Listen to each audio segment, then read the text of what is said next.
So right now, are you still over in Scotland filming?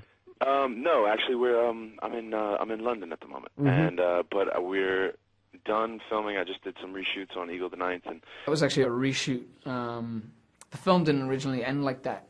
The film actually ended with us burying the eagle, and Channing's character decides that he does not need to take it back to Rome.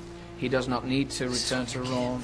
It doesn't mean anything, and he finds real catharsis in leaving it be, leaving his father in the ground, leaving that story behind, and really putting it to bed and moving on with his own life, which I really love. I actually really love that sentiment, and I love that idea.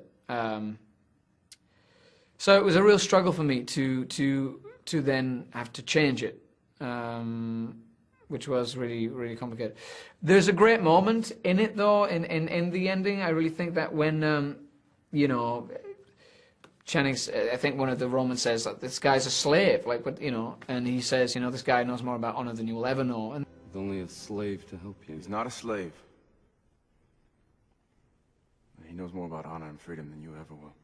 And there's just like a little moment where I think Esker looks at these men on equal terms as a free man that I really enjoy, especially for the character. He smiles, I think, for one of the only times in the film, and that for me was great to see. I think rounding that off was great. But I still, unfortunately, I'm sorry, Kevin, I'm sorry, Duncan, but I really still love the original idea of putting it to bed and moving on with your life.